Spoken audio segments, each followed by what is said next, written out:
Hi guys, how's it going? Today's video is going to be a short, sharp and basic lesson to the Brexit numpties who still seem hell-bent on plunging the UK into an even deeper abyss than anyone had ever imagined, and I include myself in that group.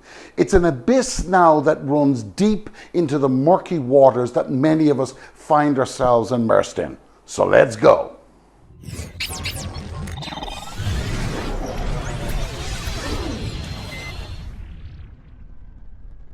Now, before I get into this, can I ask politely that you subscribe to the channel and hit the notification icon. More importantly than that, however, from a personal point of view, is that you take the trouble to leave your comments. You know, it never ceases to amaze me just what an eclectic mix of views and nationalities that are as concerned for the public of the United Kingdom and Northern Ireland as I am. So if such subscribers feel as I do when I read your comments, I think their hearts are also lifted. So if you don't mind, guys, really appreciate it. Now, it seems to me that the news coming from the City of London is worsening. Though it could be also simply be that the numpty brigade have begun to lose the control of the mainstream media that they were once unable to manipulate, let's face it, seemingly at a whim.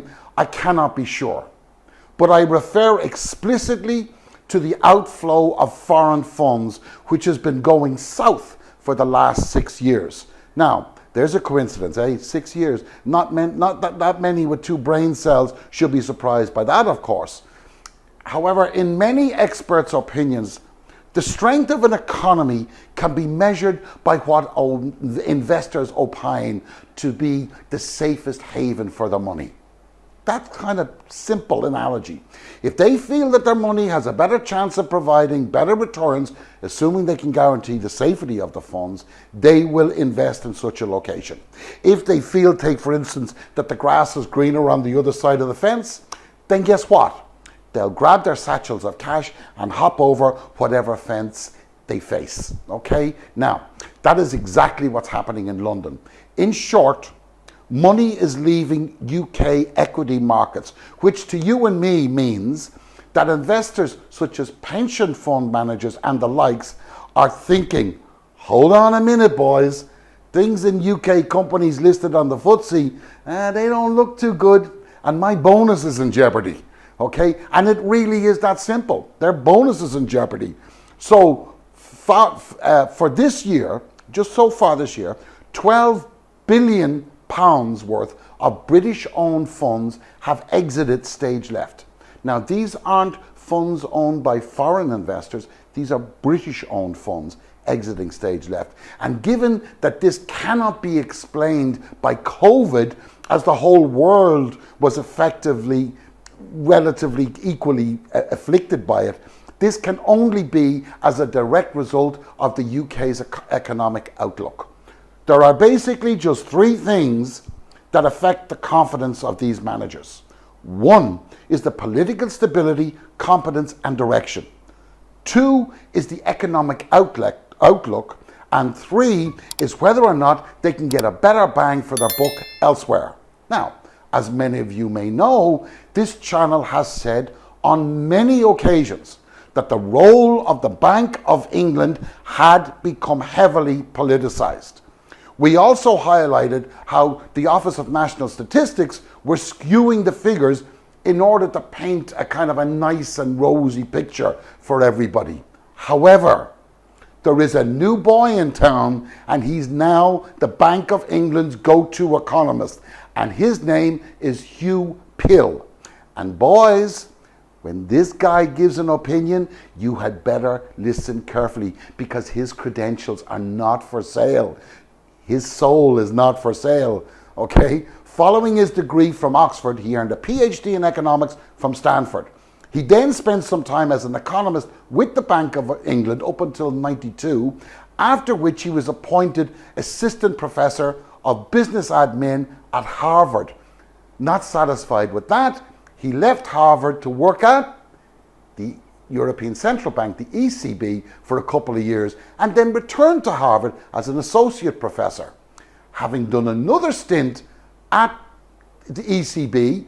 He later joined Goldman Sachs in 2011 as their chief European economist before returning again to Harvard before recently joining the Bank of England. Now, though it seems like this guy's jumped around, let me tell you something, okay? This guy has basically had 3 employers, all of which welcomed him back. The only reason this thing happens is when an individual's skills are extremely well thought of. Maybe people don't like him, that's why he left, I don't know. But you don't hire somebody over and over again unless they're good.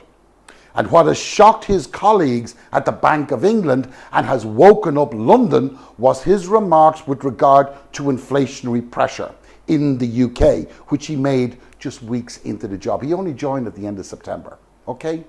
It seemed he had not only been listening to the same stuff we were, but he was investigating it as a professional economist. And he quickly laid the truth in all its glory and forecast that inflation will hit and exceed 5% in early 2022. And that pressure will continue into 2023.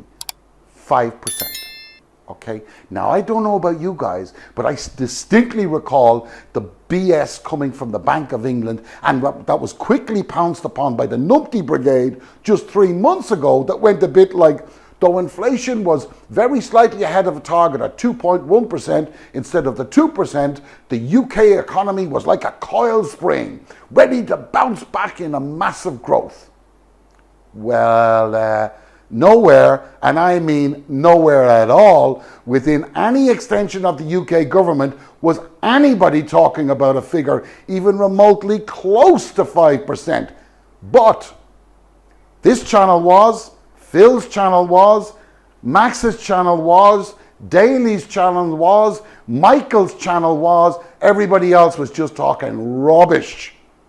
You see, as transport costs were going through the roof and supply chains were unable to keep up with the demand, there wasn't a single high school teacher, nor for that matter was there a single A-level or O-level student that wasn't asking a simple question, which went a bit like this.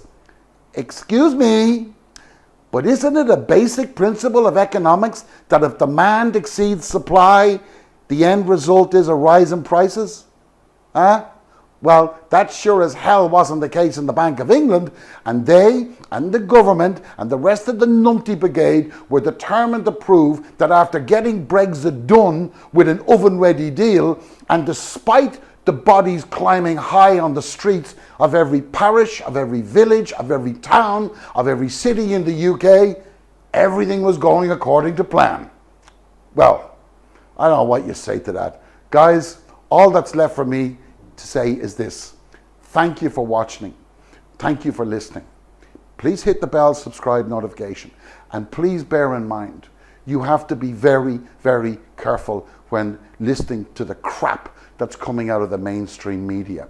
Watch this guy in the Bank of England. He's the chief economist. They're going to probably try and shut him up, but he can't be bought.